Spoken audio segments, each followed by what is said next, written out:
Ndabasuje mu izina rya Yesu Kristo, ni Bosco ndagarutse. Turi kuri The Book TV, turi mu kanya k'ikiganiro nk'uko twabibabwiye. Ikiganiro ku cya gitabo twatangiye ubushize tugakora partie ya mbere, ikiganiro cya Homo Deus, une brève histoire du futur, igitabo cya Yuval Noah Harari. Bisobanura ngo umuntu Imana, urugendo rw'igihe kizaza cy'umuntu turi gushaka guhindura Imana.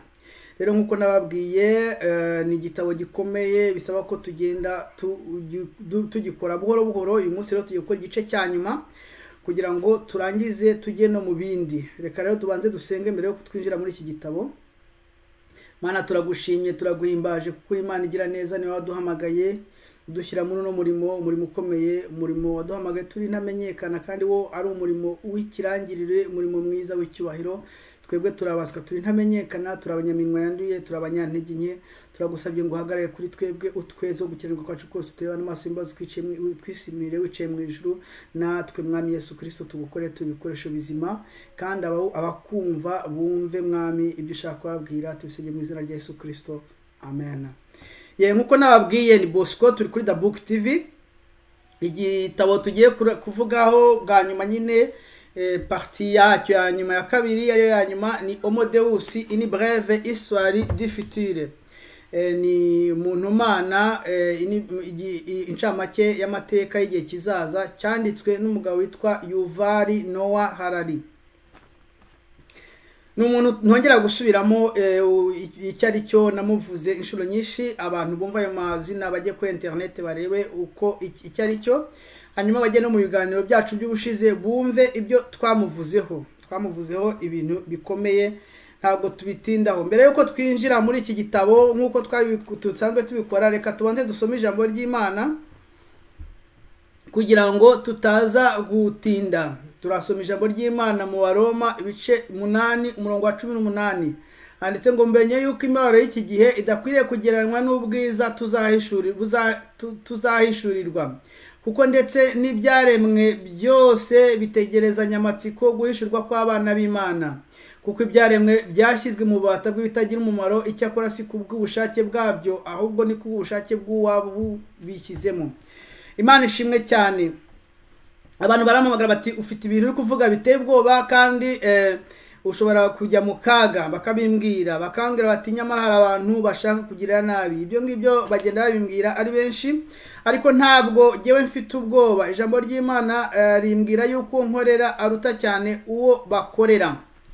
Uwo nkorera ni umunyembaraga, niwe wampamagaye nshyira muri no murimo, kandi rwose yabonye ndi uwo kwizerwa. Icyo kintu ni ikintu gikomeye cyane, anshinga no murimo. Haleluya, haleluya.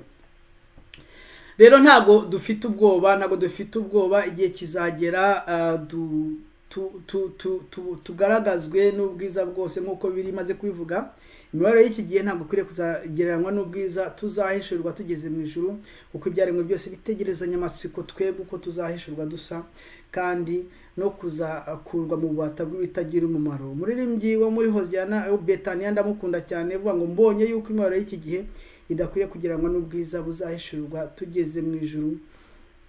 Ni indirimbo nkunda cyane, wenda umuntu uyifite yazayinyoherereza. Baririmba ko ngo ningera mu ijuru ngo nzaba ntaye imiruho, ngo nzaba ntandukanye n'ibimbabaza, ngo nzaririmba indirimbo ya Mose n'iy'umwana w'intama, ngo nzambara ikamba kuko nzaba ntabarutse. Ntabwo ndi buyiririmbe kuko natinda, ariko umuntu uzayibona azayinyoherereze, kandi Imana izamumugisha. Rero ntabwo badufite, kuko imbere yacu hari ibyiza birenze ibyo badukangisha, birenze ibyo twasiga kugira ngo dukorere Imana. Ikindi kidutera gukora uno murimo, dufite umutwaro ukomeye w'inyoko muntu. Agahinda dufite ku nyoko muntu iri kurindimuka, ijya bari kubenura. Hari umuntu wampaye iyerekwa yabonye, abona ko inyoko muntu isa nk'itwaye mu kibeni, kandi bagenda kubenurira hirya ahantu. Ntabwo ndi busubire muri iyo yerekwa yabonye. Ni umuntu twaganiye ubushize, Imana imuhe umugisha. Ni ibintu bikomeye cyane, umuntu utagira agahinda k'inyoko muntu n'aho iri kwerekeza, yaba nta umuntu afite. Rero mureke dusenga, abashoboye gusenga musenge, abashoboye kuvuga muvuge, tubwire abantu cyane cyane yuko hari ibintu byagiye bihishwa abantu. hari umwanditsi witwa Honoré de Balzac. Honoré de Balzac yaranditse ngo there are people that remain behind the scenes of the world stage, and that is why there are two types of history. First, the official, forged and assumed defini, and second, the secret one in which the real causes of the events are written down. A disgraceful history. Aravuga ngo hari abantu basigara inyuma ya rido y'ibiri kubera ku isi by'ukuri. Ati niyo mpamvu hari uburyo bubiri bwo kubirakonda, uburyo bubiri bwo kubara inkuru y'ibiri kubera ku isi. Hari amateka y'uburyo bubiri.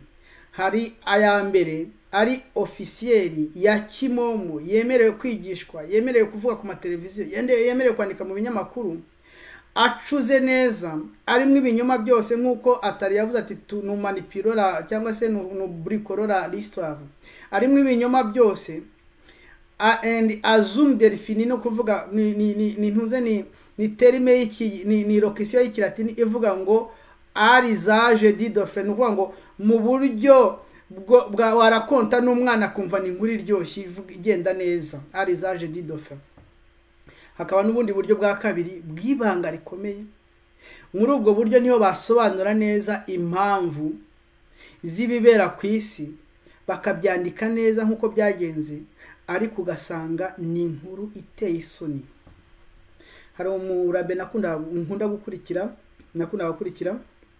n'umuyahudi yaravuze ngo pubere y'amateka, mubabarire, ikimoteri cy'amateka kiracyapfundikiye, ariko amabanga ari maranuka cyane ku buryo adupfundukiyeho ntabwo twabona aho twerekeza amazuru. Yavugaga arengurira ku genocide yabo y'abayahudi. Nagiye mvuga utuntu ibintu byinshi, ntabwo ari utuntu bakavanga ibintu uri kuvuga birakomeye, ariko biranditse mu bitabo, barabivuze abantu benshi. Niyo mpamvu mbwira abantu basoboye gusoma bagasobanukirwa ibintu, babwira abandi nta bwoba mugomba kugira. Iyo ikintu cyamaze kugera mu gitabo cyabaye declassifié, abagomba kukizira bamaze kukizira, nimba wacyanditse yaracyanditse akaba yarishwe babyararangiye, ariko maison d'édition yagisohoye iracyariho, igitabo kiracyariho, abamariburera agicuruza aracyariho. Nimba bagicuruza babasha kugicuruza, agomba kugisoma uko gifata ukagisomera abandi. Niko bimera. Ijambo ry'Imana rivuga ngo inshuti zikundana igihe cyose, kandi umuvandimwe avukira gukura abandi mu kaga. Mureke rero mubwira abantu ibyo batari bazi, kuko iyo mutababwiye basubiramo amakosa y'amateka. Amateka nta kintu atwigisha. Amagenocide yagiye aba mu isi yagiye abaho kubera yuko basobanuye nabi icyo yateye. Abantu bakabaho mu binyoma bigenda bikururana, abantu bakanigishwa n'ibinyoma bakabibonamo doktora. Amateka yagiye amasomo y'amateka nta kintu yagiye atanga, kubera ko bagiye batwigisha nabi, batubwira inkuru zitarizo, bakabyigisha abantu, bagahana abantu doktora mu binyoma. Nigeze kubona sketch gateka ka filime, sinamenye iyo filime aho ikomoka kuko nabibonye mu yindi video. Umuntu uri nko mu mwanya wa Satani ari kubwira abantu ati mwebwe abantu muri ibicucu, muri bigoryi, twabaye isi ngo muyobore, dore icyo mwayikozeho. Mwakoze intambara ya mbere y'isi yose, mwica abantu miliyoni 80 zirenga. Mwakoze intambara ya kabiri y'isi yose, mukora genocide y'abayahudi, mwica n'abandi bantu benshi cyane.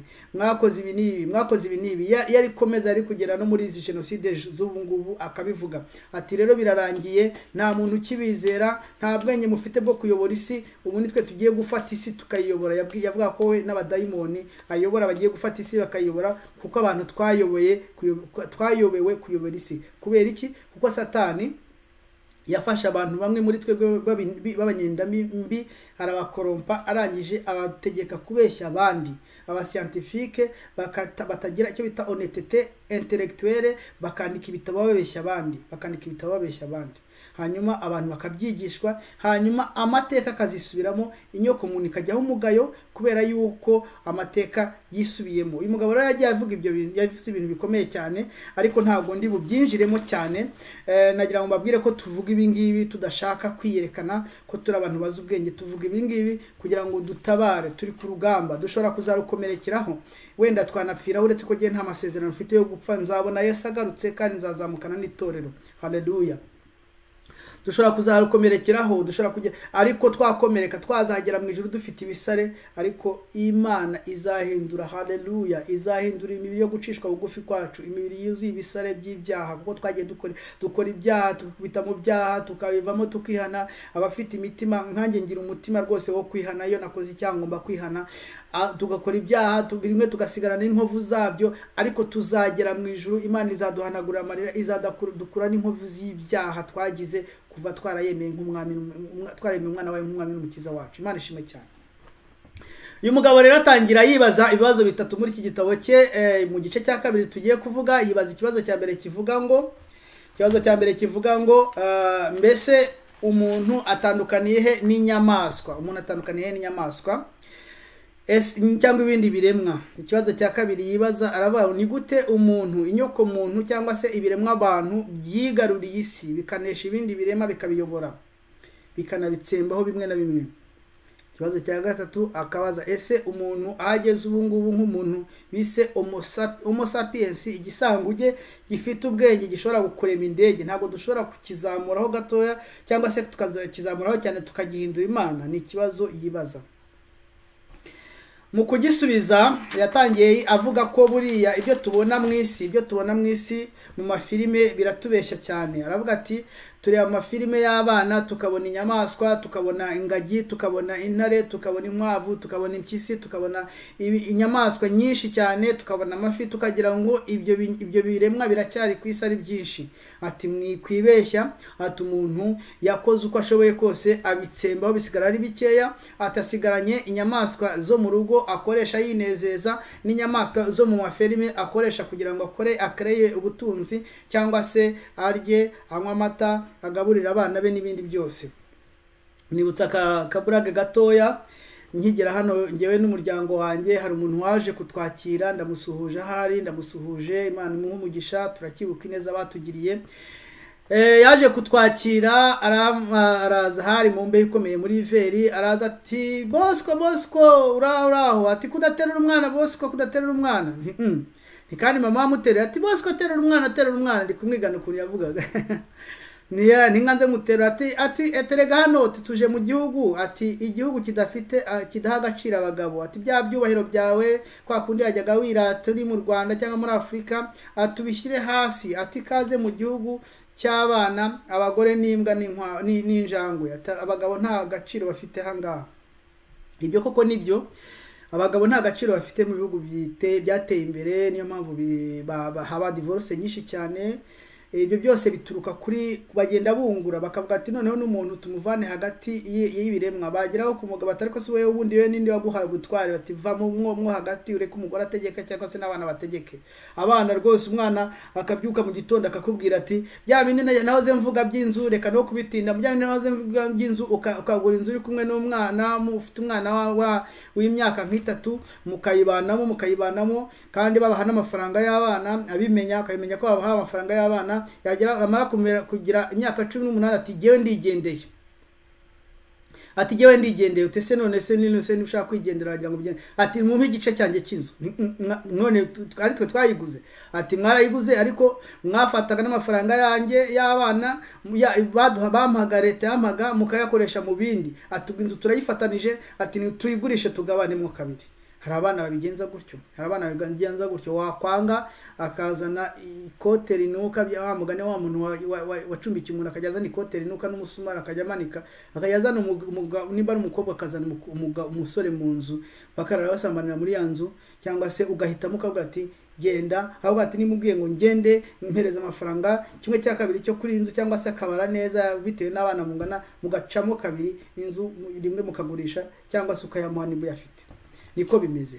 Donc Satani ni uwo Imana yagize umutwe wo kuyobora abandi, agomba kumuvanamo. Ikiremwe Imana yahaye icyubahiro kigomba kuyobora ibindi, agomba kukivanamo. Niko bimeze. Aravuga ati rero abantu bigize abantu bahaye nibo bashaka kuyobora byose, aragenda korompa bamwe mu bantu, arababwira ati nimubwira abantu ko ntacyo bamaze, bagomba kureka ibiremwa nabyo bikaho, bagomba gupfa bakagabanuka, ibindi biremwa nabyo bikazamuka. Hari agace yise ni igice nagezeho ndumirwa cyane, yise urubyaro rw'inzoka cyangwa se abana b'inzoka. Mana yo mu ijuru, umuntu wumva mvuga ibi bintu aragira ngo ni ibintu ndi guhimba, ni ibintu bya Yuval Noah Harari yarabyanditse mu gitabo cye. Reka basomere muri kuri page ya 91. Yuval Noah Harari akuvuga ibintu bikomeye cyane. Page ya 91 niya 92 ngenda nsoma ibintu bikeya. Aravuga ngo dans la plupart des langues sémitiques, Ève signifie serpent ou femelle du serpent. Le nom même de notre mère biblique ancestrale cache donc un mythe animiste archaïque suivant lequel les serpents ne sont pas nos ennemis mais nos ancêtres. Aravuga ngo izina rya Eva, Bibiliya ntabwo yigeze ivuga ko izina rya Eva risobanura inzoka. Aravuga ngo mu Giheburayo izina rya Eva rishobora gusobanura inzoka cyangwa se inzoka y'ingore. Ibintu ndi kuvuga ndi gusobanura ibyo amaze kuvuga. Ati izina rero rya nyina w'abantu w'inyoko muntu wo muri Bibiliya bwaryo ryerekana yuko inzoka atari abanzi bacu, ahubwo ari abasogokuruza b'abantu. Inzoka ni basogokuruza b'abantu niko ari kuvuga. Abantu bagiye basoma amateka y'Abayisirayeli bageze bazi yuko bamaze gufata igihugu bacuze urundi rurimi rwitwa ngo ni Igiheburayo gishyashya. Ukuntu bagicuze ni ibintu bitangaje. Nigeze gushaka kwiga ishuri rya Bibiliya a distance, banyohereza igitabo cyasobanuraga histoire ya Yakobo, ibintu bitanditse muri Bibiliya ariko bya Yakobo. Ndagisoma mbona ukuntu bagenda basobanura amagambo, ijambo rimwe mu Giheburayo rishobora gufata sanse nk'ijana. Ni uburyo Satani yakoze araba confusinga ku buryo umuntu ashobora kubyuka mu gitondo akavuga ngo Eve bisobanura inzoka. Niyo niko ari kuvuga, kandi no mu Heburayo nagira babwire ntago ni umuyahudi niko ari kuvuga ati wa nyina w'abantu wa undi wa kera burya bisobanura inzoka cyangwa inzoka y'ingore. Arakomeza akavuga ngo birasobanura rero koko inzoka atari abanzi bacu, ahubwo inzoka ari abasogokuruza bacu. Mumbabarire kuvuga aya magambo, niko yanditse mu gitabo cye. Abantu benshi babyumvise bakumva ari ibintu bikomeye, ariko niko yanditse mu gitabo cye. Nibuka ko Bibiliya ivuga yuko urwango rwonyine Imana yashyize hagati y'ibiremwa bibiri yarushyize hagati y'urubyaro rw'inzoka n'urubyaro rw'umugore. Bibiliya iravuga ngo urubyaro rw'inzoka rw'umugore ruzakumena umutwe, nawe nurutanga uzarukomeretsa agatsinsino. Noneho Satani aza kudeturuna rwa rwango arushyira hagati y'abantu. Uyu nguyu ari kuvuga ati noneho nimumenye yuko ahubwo ya nzoka ya kera ari ntuze wacu, ari ancêtre cyangwa se sogokuruza wacu. Ibi bintu mubyumve neza mwumve hari kwerekeza. Arakomeza aravuga ngo en fait les occidentaux modernes croient eux aussi qu'ils sont issus des reptiles par l'évolution. Le cerveau de chacun d'entre nous est construit autour des noyaux reptiliens. La structure de notre corps est au fond celle de reptiles modifiés. Akavuga ati n'abari abantu bize abari abazungu bize, les occidentaux n'abazungu, Australiens, abanyamerika, muri ntuze muri Europe bize, bemera yuko dukomoka ku nzoka, kuko ngo umutwe wacu, ubwonko bwacu uko buteye umeze nk'ubw'inzoka. Niko avuga. Akavuga ngo n'igikanka cyacu, umubiri wacu urasa n'uw'inzoka. Niko yavuze. Ndi kuvuga ibintu bikomeye cyane, ariko nagira ngo mwumve aho uyu mugabo yerekeza abantu. Aravuga ngo en fait, niho ngiye kurangiza aho gato kuri aka kantu. En fait, quand les humains modernes ont découvert qu'ils descendaient effectivement des reptiles, ils se sont rebellés contre Dieu et ont cessé de l'écouter, même de croire en son existence. Eka kanga kambanga ntarekeye aho ngaho.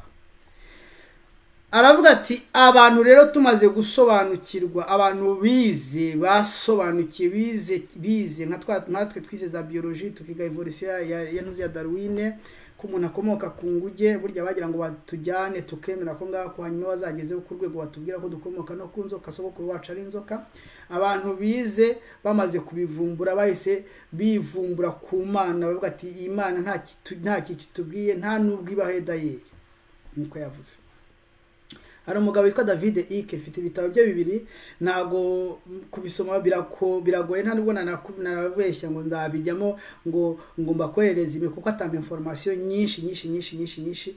Baramusetse bamuvugiriza induru kuri YouTube avuga ngo abantu bamwe ngo ce sont des reptiliens, nuko avuga ngo abantu bamwe ce sont des reptiliens, bamuvugiriza induru. Ariko ikintu kintangaje n'uyu nguyu niko ari kuvuga, banga abantu bamwe ni ibikururuka. Babonye abantu benshi bari kumukurikira, kuko byose bari mu mugambi wa Satani. Baramubwira bati noneho byandike mu bitabo, ubundi gende wicare wikirire.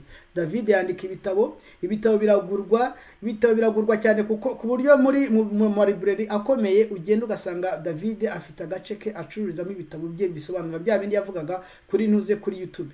Abantu batekereza yuko iyo umuntu agiye kuri YouTube akavuga amagambo nk'aya ngaha hari icyo biba bitwaye abazungu, nta kintu biba batwaye na gito, iyo baje kubona, iyo babonye hago ufite abantu bagukurikira barakugira cyane, babona bishobora kujya mu nyungu zabo, bakavuga ati noneho kugira ngo bishoboke reka tubicishe mu bitabo, bihishwe mu bitabo, ariko abantu babigure nanone amafaranga gunyaze. Ntabwo iki kintu ndi bugitindeho cyane, ariko mwumve ahantu David ageze, mumbabarire. Ahantu David ageze ku rwego atesha umuntu identite ye. Iyo umuntu yakwambuye identite yawe akagukomveka ko akarango kawe atari kandi usanzwe uzi, ni ukuvuga ngo aba yakurangije, abashaka kukudomina, biba byarangiye. Hari abantu bize ibintu byantuze bya colonialisme, bya colonisation, ibihugu byakolonijwe n'abafaransa. Aba bantu benshi bakolonijwe n'abafaransa bakoraga icyo bita le français d'outre-mer. Le français d'outre-mer ni ngo niyo uri umwirabura barakuremaga bagakurema nk'umufaransa wo hakurya y'amazi udatuye mu gihugu cy'ubufaransa. Bari abamariye ba Senegalais ubatangiye kwivumbura ubu ngubu, ariko mbere bari bitwaga les français d'outre-mer, bari babafashe nk'abafaransa, ku buryo bajyaga baririmba abana mu ntuze mu mashuri cyangwa bakarusita les poèmes bivuga ngo nos ancêtres les Gaulois n'abantu bagiye batanga les français. Ngo twebwe ntabwo basogokuruza bacu bakiri babandi birabura basa natwe, ahubwo basogokuruza bacu bari kubibwira abana bakabirosita, basogokuruza bacu sosore Gaulois qui ont donné les français, n'abagorwa batanze abafaransa, kandi bakumva bari fieri cyane. Iyo rero umuntu yamaze kukudomina akagutesha akarango kawe, aba yakurangije. N'uyu mugabo nibyo ari kugerageza kubwira abantu, kandi akabwira abantu akavuga ari ibintu musigeze kuvuga ati abantu bize cyane benshi bagiye bemera kira kimenyetso cy'inyamaswa. Ntabwo mbyinjiramo cyane, ariko d'une part afite rezo cyangwa se afite rezo, reka no kujya mu bintu byinshi. Reba kugira ngo umuntu avuge ngo abantu bize bose, abantu bize neza bazi ubwenge, babemera rwose ko umuntu ataremwe, ahubwo umuntu akomoka ku nzoka. Inzoka nta kintu dupfa nayo, inzoka c'est notre ancêtre, niko yavuze. Ntabwo ngitinda. Ati bamaze rero kubibona bahise birebera. Ikintu cya mbere rero yanditse muri iki gitabo agace yise ngo vive la révolution. Vive la révolution ni ukuvuga ngo ni nko gushimagiza nyine impindura amatwara. Abantu bagiye guhindura, babonye yuko babeshywe, babonye yuko bataremwe, ahubwo bakomoka ku kindi kintu. Ndumva mfite isoni zo no kuyivuga, bakomoka ku nzoka. Noneho bagiye gukora icyo bita revolution. Muri Vive la Révolution kuri page 50 aravuga ngo mpamvu nahisemo kubijyana gutya mbasomera ahantu nuko numva ngiye guparaphrasa, mwageraho mukibaza mutese uyu muntu kuko ibintu yarabyanditse cyangwa ari kubeshya. Aravuga ngo tout au long de l'histoire, des armées disciplinées n'ont eu aucun mal à mettre en déroute des hordes désorganisées. Des élites unifiées ont dominé les masses désordonnées. No kuvuga ngo aragira ngo abategure mwumva ukuntu mushobora gukora revolution ngo uko amateka yagiye ashira ko yagiye agenda kose ingabo nziza zifite discipline ziri bien organize zashoboye gusandaza abaturage benshi batarorganize ati aba elite zandobaniriza ziyoboye isi ni nkeya ariko zidominye masse rubanda ruseseka rwose ko zishobora kwiyorganiza ari kubwira abantu twiyorganize twange Imana. Noneho icyo bita revolution humaine rero. Revolution humaine kuri page ya 600 yavuze ngo mbese umuntu ari kwigisha umuntu kwizamura cyangwa se kwivumbura imbere y'Imana. Kuri page ya 243 arakomeza. Page 243 aravuga ngo aujourd'hui l'humanité a bel et bien réussi à gagner sur deux tableaux. Non seulement nous n'avons jamais eu autant de pouvoir, mais contre toute attente, la mort de Dieu ne s'est pas traduite par un effondrement. Ni ukuvuga ngo ubu ngubu umuntu yamaze gutsinda kuri ntuze ku ngamba ebyiri. Ati twamaze kubona ububasha bukomeye burengeje, ati kandi no kwica Imana birabyo kubamba Yesu kuko wabati donc la mort de Dieu. Kwica Imana nta n'ikintu byadutwaye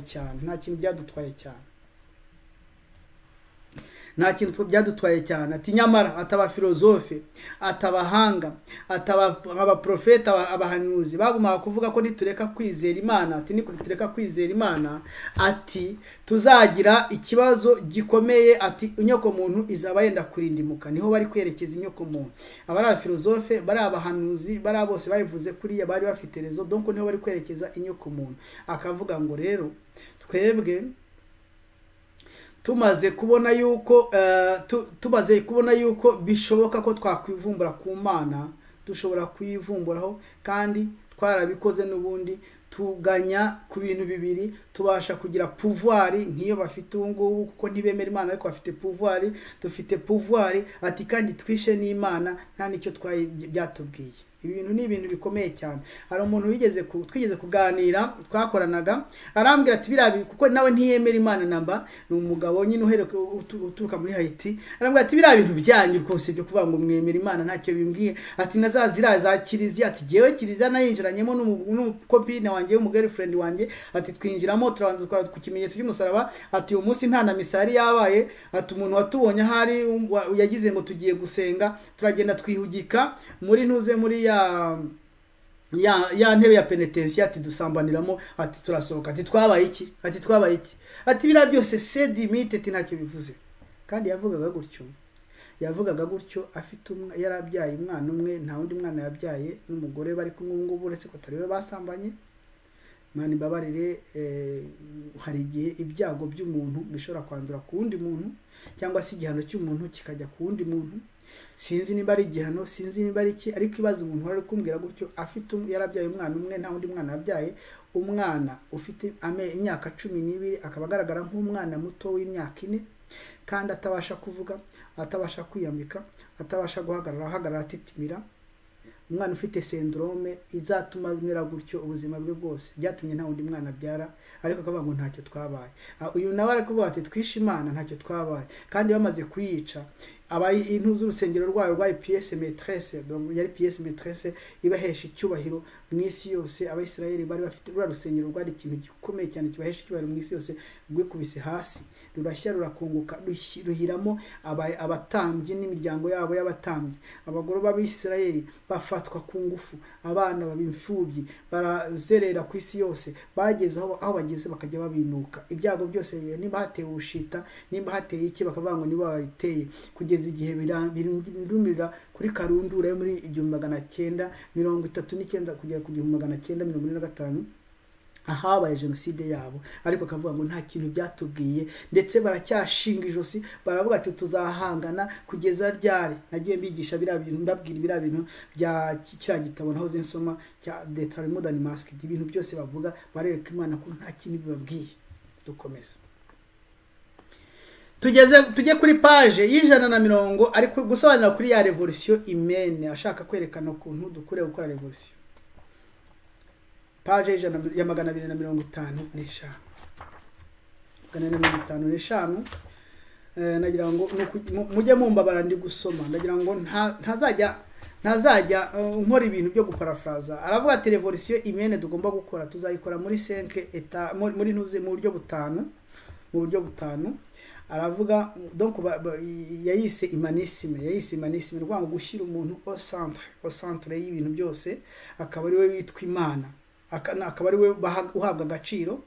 Avuga ngo tuzayikora mu buryo buri politique, ibyo bita humaniste, politique humaniste, dukora politique humaniste, aho bira bintu by'amatora byo kujya gutora ashake une voix, ni ibintu bituruka kuri Satani, nubwo tubona ari byiza. Nababwe nti ibintu byose muri kubona biri kuyobora isi, nta nubwo mu bimwe mubona ari byiza, ariko ni Satani yabikoze kugira ngo ashyire umuntu au centre, amwangishe Imana. Avuga ati umuntu arihagije, afite uburenganzira bwo kurya ashaka. Politique humaniste, economie humaniste, ubutunzi ubukungu bushingiye ku muntu bishyira umuntu hejuru, aho bavanga umukiriya ngo ni umwami. Ibi bintu by'umukiriya n'umwami mwumva bisona neza, ntabwo ari icyaha kubikore, ariko nibyo niho byaturutse. Umukiriya n'umwami, umukiriya a toujours raison, donc buri gihe ibyo avuze biba ari ukuri. Ati esthétique humaniste, donc ukagera hari ugashushanya umuntu nk'ubu ngubu. Hari architecture yateye ndazi ko nzayivugaho, ariko numva nta kwiriye kuyivugaho kuko ni ibintu byinshi cyane, ntabwo twavuga ibintu byose. Architecture yateye yo gushushanya amazu, bakayishushanya ibitsina by'abagore cyangwa ibitsina by'abagabo. Ni uburyo babyita culte phallique, ni ugusenga ibitsina. Ahantu henshi ugasanga architecture, donc inzu y'igitangaza abantu barahirira, bayerekana ishushanyije nk'igitsina cy'umugore. Construction y'igitangaza abantu barahirira ishushanyije nk'igitsina cy'umugabo. Akavuga ngo ya bintu nibyo tubona ari byiza, nibyo bita esthétique humaniste, ariko ihishemo uburyo bwa Satani bwo kugira abantu de pervers, abantu b'ibicamuke batagira ikintu na kimwe bubaha.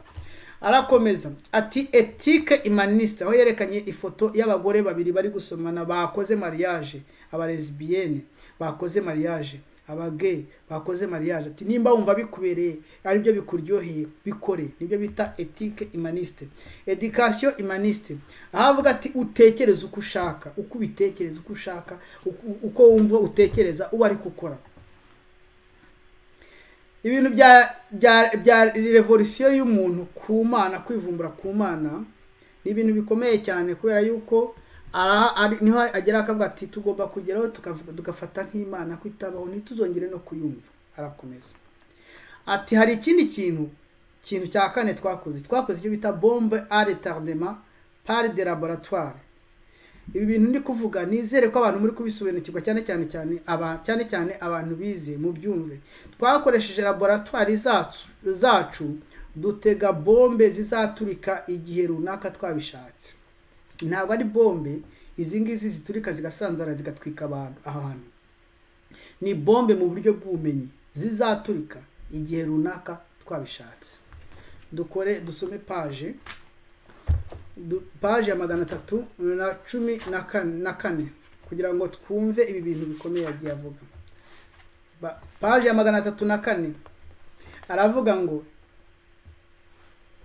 au cours du siècle dernier, les chercheurs ont ouvert les boîtes noires de Sapiens abantu, et ils ont découvert qu'il n'y avait en lui ni âme, ni libre arbitre, ni soi, uniquement des gènes, des hormones et des neurones obéissant aux mêmes lois chimiques et physiques qui gouvernent le reste de la réalité.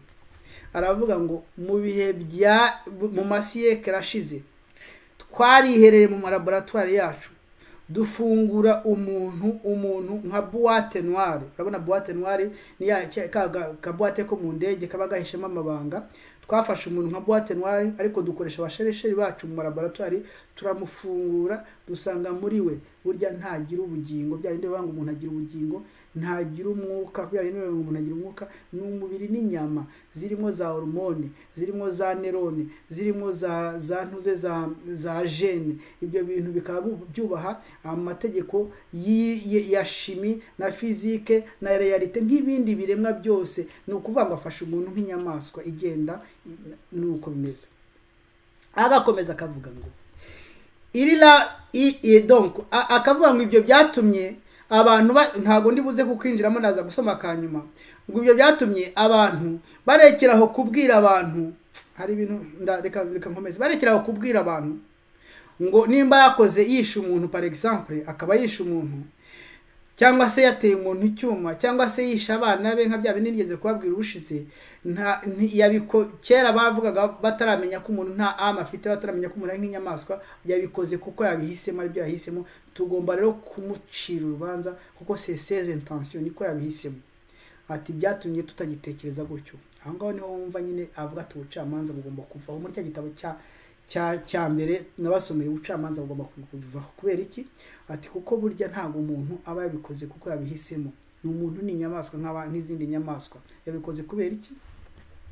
Il a fait un réseau de tel ou tel processus biochimique de cerveau, lesquels reflètent en leur tour de pression évolutionnelle ancienne couplée de mutation aléatoire. Yavuze ngo yabikoze kubera yuko hari processus zo muri cerveau za ibintu byabaye mu bwonko bwe watabasha gukontorora, bituma akora ibintu bimeze gutyo. Niyo mpamvu bafashe umuganga nigeze kubaha nk'urugero, wisha abana be 3, wagiye agafata abana be ku mwekse we, bakabajyana utwana 3 twiza tukiri dutoya, akadutera ibyuma akaturangiza, yarangiza akagenda akavuga ngo n'ubundi dore mu bitabo byanyu muvuga yuko ari processus biochimique, ntabwo ari gena bishatse, ni ibintu byanje mu mutwe, numva biraje mutera ibyuma. Donc baramureka umuntu bamushyira muri centre psychiatrique, ubu niho yibereye, ntabwo yigeze afungwa.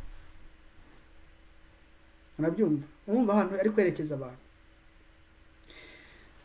Tugende kuri page, mumbabare ndagenda nsoma ibintu yavuze kuko ntabisomye nkagenda paraphrase, ntabwo naza kugeraho ngatafiri des idées, nka buri byo nka ibitekerezo bikayoba, kuko ngomba kuvuga ibintu nkuko yabyanditse. Tugende kuri page ya 308. Aravuga ngo douter de l'existence du libre arbitre n'est pas simple un exercice philosophique, il y a des implications pratiques. Si les organismes sont effectivement dépourvus de libre arbitre, cela implique qu'il est possible de manipuler, même de dominer les désirs par des drogues et de génie génétique et stimulation cérébrale directe. Ni ukuvuga ngo ibingibi aravuga ngo ibingibi tumaze kubona yuko nta umuntu buriya ari nk'inyamaswa nk'abandi, nta libre arbitre agira, nta ame agira, nta bugingo agira, nta mwuka agira, ari umubiri n'inyama nk'izindi nyamaswa. Twemerewe noneho kuba twamumanipira dukoresheje za drogue, imiti dushobora kumutera, dukoresheje kumucomekamo ibintu mu mutwe, nka kuri babicomekamo abasirikare bo muri Amerika, bakamucomeka akantu mu mutwe, bakagenda yagera ahantu ku mwanzi bakamwereka ko umwanzi ari imbeba, bakamwica nk'uwica imbeba. Twemerewe kumuyobora, kumumanipira directement à partir de leur cerveau. Nababwiye ngo abantu bagera ku rwego rwo gutera impuze genocide, kandi bakibabarira bakavuga bati turabyemerewe ko twasanze umuntu ariko ameze umuntu n'inyamaswa, tugomba kumumanipira uko dushaka. Ibintu mwumva aho byerekeza. Twemerewe kumutera drogue, twemerewe kumumanipira n'imiti, twemerewe kumucomekamo ibintu mu mutwe, tukamuhindura ibitekerezo, agakora ibyo twebwe dushaka ko twasanze ari inyamaswa tumaze kuvumbura. Niyo bomba retardement bateze mu laboratoire, abantu bakajya babona abantu barakora amarecherche, bakanabafinansa, abascientifique bakomeye, des professeurs des universités bakabafinansa, bakabereka none bagakora amarecherche, bakarangiza bavuga ngo burya umuntu ni inyamaswa nk'abandi, ngo burabeshya ngo byari birivuga ngo nta âme agira, ngo nta esprit agira, ngo ni inyamaswa nk'abandi. Naho barashaka gutegura iki kintu cyuko bazashaka kumumanipira, bakamumanipira, bagahindura geneze, bakamugira ikindi kintu kitari umuntu, bakamucomeka ibintu mu mutwe, bikamuhindura nk'umusazi. kuko babyemereye. Yaravuze ngo yageze haravuga ngo buriya mbere abantuze abaveterineri bajyaga babaga imbwa, bakabaga injangwe, bakabaga ihene bari kuzivura bagira ngo barebe ibibazo ifite mu nda. Imbwa bayiboshye cyangwa ihene bayiboshye ikavuza induru, bakavuga kuko bari barababwiye bati ihene ntabwo ibabara, imbwa ntibabara. Ariko nyuma baje gusanga ngo ibabara, bakajya bitera ikinya. Ati n'ubu ngubu niko dushaka twebwe iyo experience twakoze, tukabeshya abaveterineri tukabigisha bakabyemera, bakemera ko ihene itababara, bakemera ko imbwa itababara, bakemera ko injangwe itababara, bakayitera ibyuma bakayibaga yumva. Niyo dushaka gukora ku bantu, tukavuga tuti bantu ni mu manipira abantu, kuko burya abantu ni inyamaswa, ni inyamaswa, nta roho bagira, nta ame, nta bugingo bafite. Ni mwemerewe kubatera amadroge, nibyo bakoreye Hitler. Narabasobanuriye. Umuganga wari ushinzwe kumuvura, Gilbert Morel, yarashinzwe kumuvura, yerekanye liste y'imiti 29 yamuteraga y'amadroge.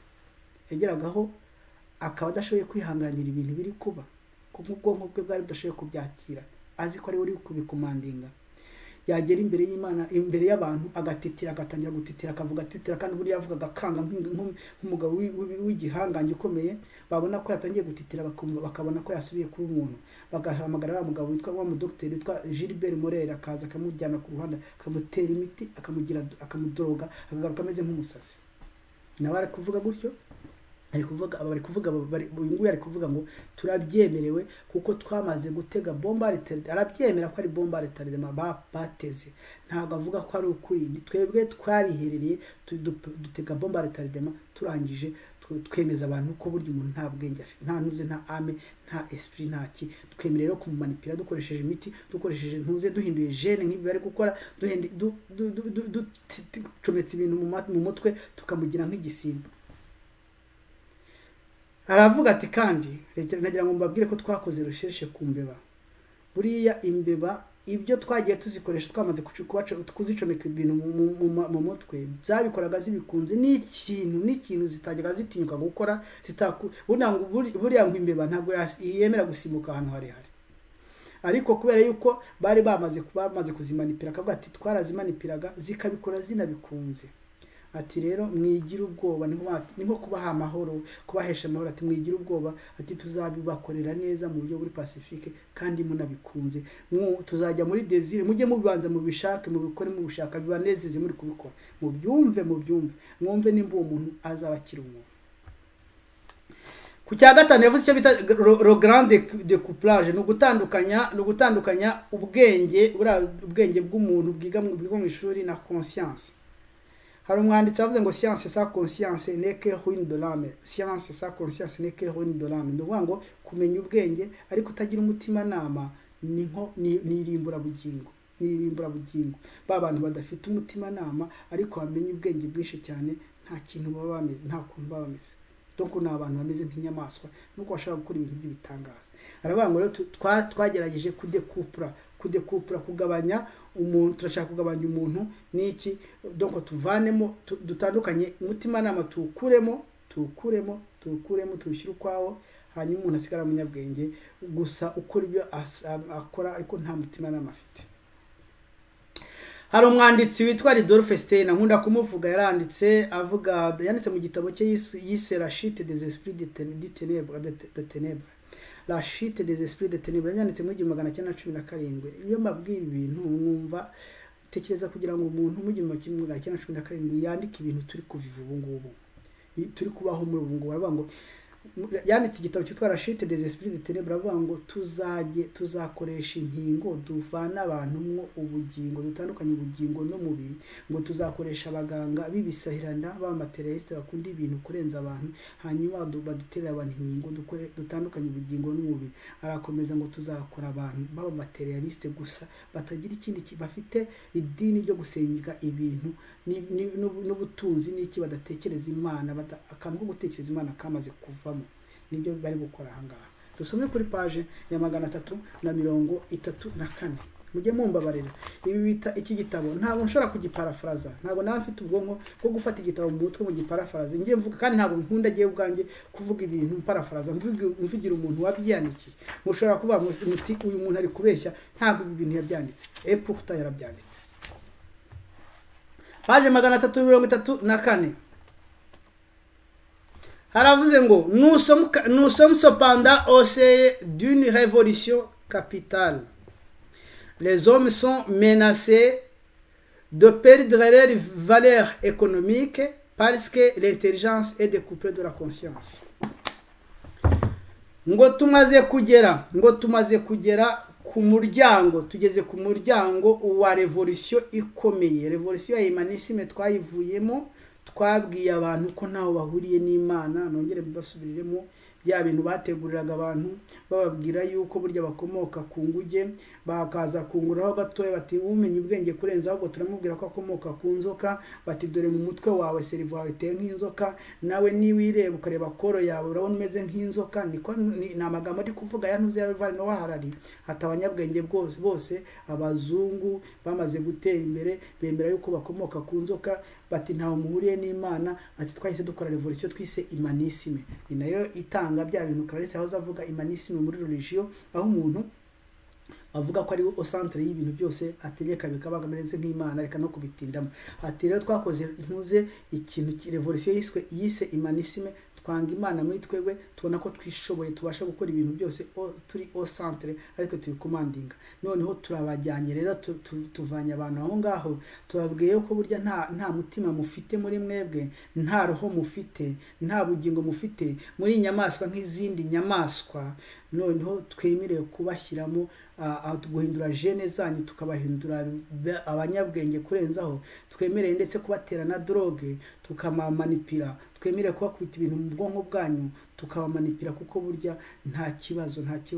Ati none tugeze ku rwego rwo kugabanya intelligence cyangwa se ubwenge na conscience. Conscience tugomba kuyivanamo. Ati ubu twinjiye noneho tugeze ku muryango w'iyindi revolution ikomeye, revolution capitale, ari izatera icyo bita social cataclysm cyangwa se akaga karundura k'inyoko muntu. Revolution capitale, iyo revolution imeze gute? Iyo revolution capitale kanongere mbisome muri page 334. Mana yo mw'ijuru, kubera icyo wanshyize muri no murimo ukomeye gutya, kandi nkaba ndi kubwira abantu batari kubyumva. Nta kintu nakora, abantu ntabwo bari kubyumva, ariko bumvishe Mana, kuko uri Imana ishobora byose. Alors nous sommes cependant au sein d'une révolution capitale. Les hommes sont menacés à perdre leur valeur économique parce que l'intelligence est découplée de la conscience. Ngo turi oseye tugeze ku muryango wo gukora revolution karundura, impindura amatwara karundura, ngo abantu bagiye guta agaciro gukora ko tuzabasha gutandukanya conscience n'umuntu. Donc umutima nama tukawuvanamo, umuntu agasigara nta mutima nama afite. Abantu bagiye guta agaciro. Akavuga ngo ibyo kandi bizagera ku cyo bita classe inutile. Hari abantu ntabwo abantu bose bazabajyana ngo bagire Imana. Twagumye kubivuga, bizagera ku cyo bita classe inutile. Page 342. Classe inutile.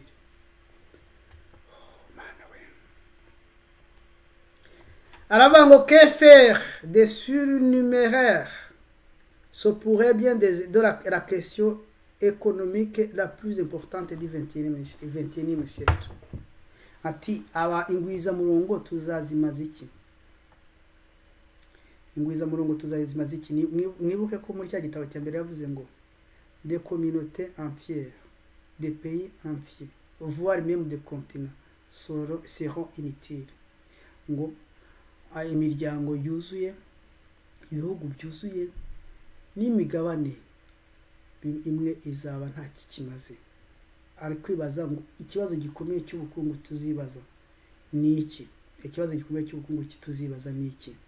Ni iki ikibazo tuzibaza ngo izi ngwiza murongo zidafite izi ndirakarame, zitafite ikindi zimaze, turazimaza iki? Que faire de surnuméraire? Aravuga, ndagira ngo nanarize ngire kure, aravuga ngo c'est une question très importante économique. Muribuka babwira ibijyanye n'umuveterineri ukora icyo utanga icyo bita solution économique, abwira umworozi ati dore inka yawe yavunitse amaguru abiri y'inyuma, ubu se iyi nka uzayorora bishoboke igibage, niyo bita solution économique. Nawe barabanje batega bombe à retardement dans des laboratoires, bavuga ko abantu ari inyamaswa zisanzwe, ariko noneho muri izo nyamaswa hari abo tubashije kugira nk'imana za mana nababwiye z'abaroma niko mbisubiramo, ariko se abasigaye bingwiza murongo turamaze iki? C'est une solution économique qu'il faut apporter à une question économique très importante. La solution économique qu'il faudra apporter à une question économique très importante. Ni igisubizo kiri économique, muri kumva ibyo ashaka kuvuga aho ngaho, ni igisubizo kiri économique tugomba guha ikibazo kiri ekonomi, ikibazo cy'ubukungu gikomeye kuri aba bantu b'ingwiza murongo, ni tuzabamaze iki?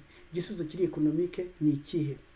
Ni cya kindi wa veterineri aho umworozi wavunikishije inka amaguru abiri, nta kindi ndenza.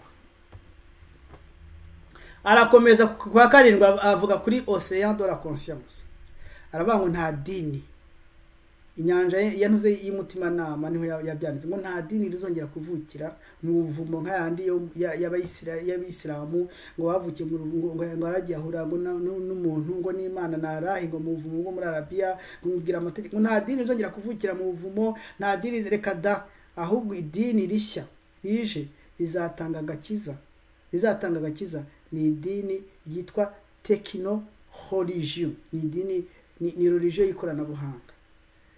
Ibi navuga ni ibintu bikomeye cyane, reka dusome kuri page ya 377 religion y'ikoranabuhanga, page ya 377 na haravuga ngo on peut diviser ces nouvelles techno-religions en deux grandes catégories, la techno-humanisme et la religion des données. Selon la seconde, les humains ont achevé leur tâche cosmique et devraient maintenant transmettre le flambeau à de nouvelles espèces, de nouvelles entités. Alors, iyi religion iciyemo ibice bibiri. Hari iyo bita religion humaniste. Religion humaniste, techno-humaniste, ibingibi ni ubwenge bwo kuvuga ngo hari abantu bamwe, elite y'abantu bakeya, tuzaba tugifata nk'abantu dushobora guha uburenganzira bwo kuyobora abandi, dukoresha technology bien sûr, tukabaha ubwenge bakayobora abandi, ariko tukibita abantu bakwiriye icyubahiro, byo bita techno-humanisme.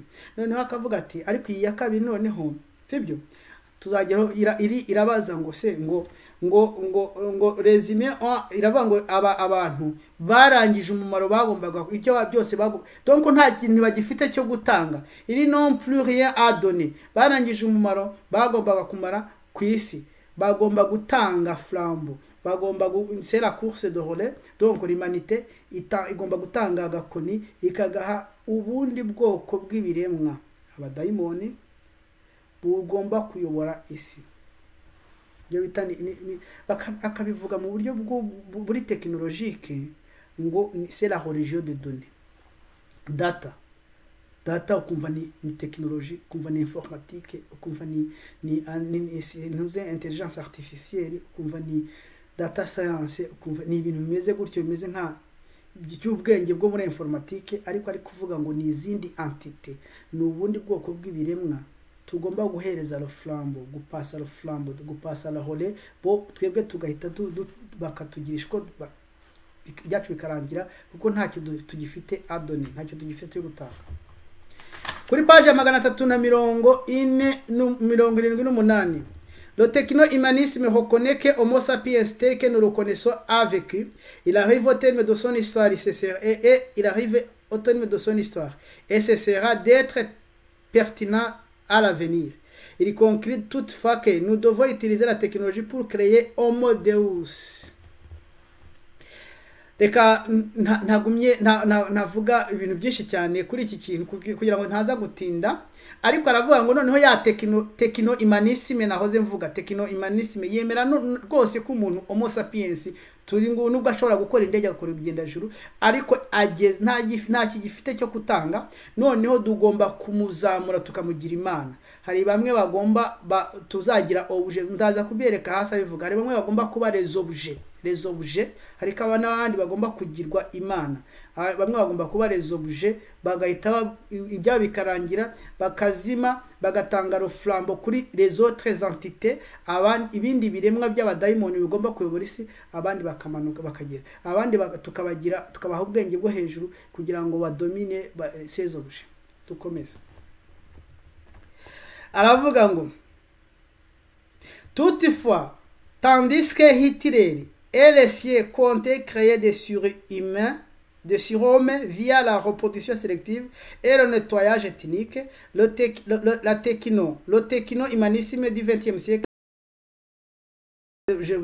ces objectifs bien plus pacifiques pacifiquement avec le concours génétique, du génie génétique et des nanotechnologies et interface cerveau-ordinateur. Ibi ngibi byo murabyumva, ari kuvuga ngo buriya ngo impamvu nakunze kuvuga Hitler se no kubera iki navuze Hitler kuko ibintu yakoze mu buryo buri ntuze, mu buryo buri rafu, mu buryo bubi cyane, akica abantu mu buryo buri violent, akica abantu. Bo bari kuvuga ngo twebwe buriya bintu yakoze byari byo, ikibazo cyabaye nuko yabikoze mu buryo bubi, twebwe tugiye kubikora mu buryo bw'amahoro, dukore inirase irengeje nziza kurenza izindi rase, sibyo?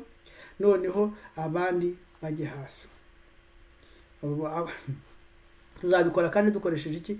Tuzakoresha génie génétique na nanotechnologie, donc ibya bindi tuhora tuvuga. Ndatekereza ko mugikurikira n'iki kiganiro nta kundi kuntu ari kugikora cyeka kugenda soma aho nageze nka Cimirongo, kuko ngiye kuparafaraza mu mbabare, ngiye guparafaraza mu mutwe, ntabwo byari gushoboka. Mwari kugira ngo ntabwo aribyo niba byanditse. Aravuga ngo tout doit être connecté. Ibi sinirwa mbisubiramo, reka nangire mbisome kugira ngo mutagira ngo ndabeshya nanone. Tout doit être connecté. 410. Aravuga ngo c'est le dataïsme, la religion des données, le dataïsme, les expériences humaines ne sont pas sacrées. Et Homo sapiens n'est pas le sommet de la création, ni le précurseur de quelque futur Homo Deus. Les hommes ne sont que des outils visant la création de l'internet, de tous les objets qui de la planète Terre pourraient bien se propager à toute la galaxie, voire tout l'univers. Ariko se ko ndi kuvuga byinshi cyane ra, reka ngende buhoro buhoro ngo c'est le dataïsme, la religion des données, les expériences humaines ne sont pas sacrées. Tugarukiriza aho ngaho ngo duhereye kuri religion de données, ya religion nyine y'ikoranabuhanga, gukora za experience ku bantu, ndabarire ntago ari ibintu biri sacré, ntago ari ibintu bikiri ibintu bidasanzwe. Ati kandi Homo sapiens, uyu muntu dufite ntago akiri au sommet de la création. Ati kandi ataba abantu tugiye kubafata nk'ibikoresho, turabafata nk'ibikoresho byo gukora icyo bita internet de tous les objets. Ibi bintu wa mugabo nababwiye, uyu mugabo witwa David Icke yarabivuze, arabata abantu bose twese tugiye kuba nk'amapironi. Amapironi murabona atwara umuriro, tugiye kuba nk'amapironi cyangwa se nk'iminara ikonegitwamo, tumera nk'ibikoresho bikonegitwamo batwaramo nyine information. Kandi akavuga ngo de la planète Terre, ngo bazipropaja no ku yandi magalaxie, même dans l'univers. Akavuga ngo ce système cosmique de traitement des données serait pareil à Dieu. Anga ndagarukira anga. Akavuga ngo ubwo buryo tuzafata abantu tukabakonekta bakamera nka comme des objets électrifiés, des objets zigenda zitwara ama information, abantu tukabakonekta. Iyo système tuzakora izamera nk'Imana, iyo Imana ishobora byose, Imana, donc Imana yayindi twita Imana ikomeye.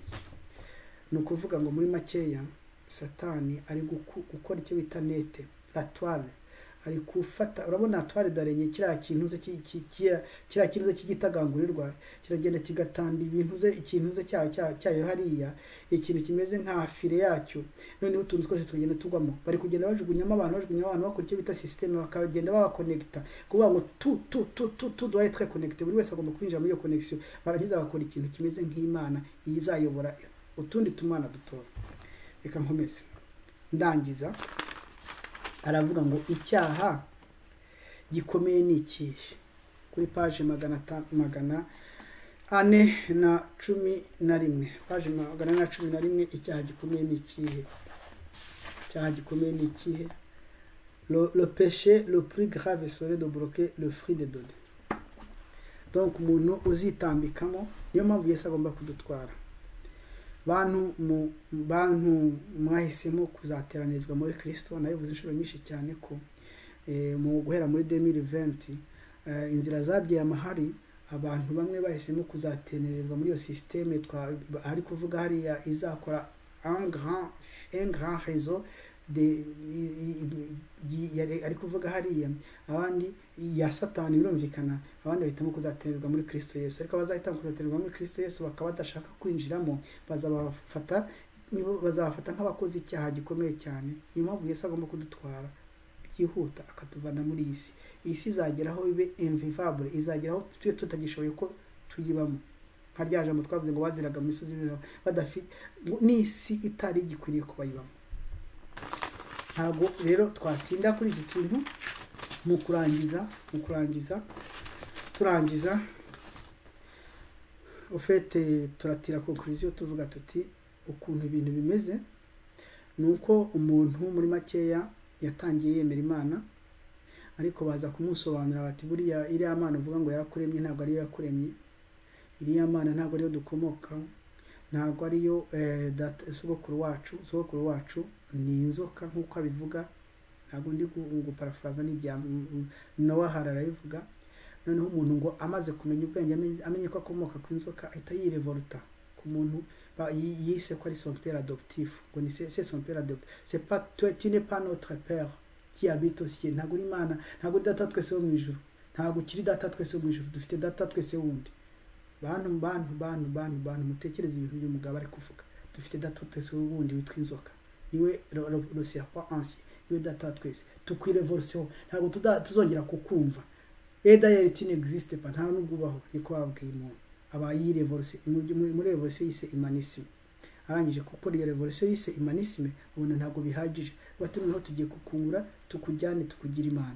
Ko twasanze kugushyira au centre uri umuntu upfa, c'est pas possible. On ne peut pas prier un être mortel. Ntabwo dushobora gusenga umuntu upfa.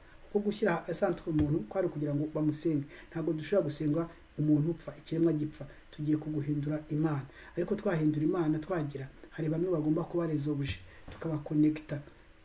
tukabakonekta, hari n'abandi bagomba kuba kujya hejuru bakadomina abandi.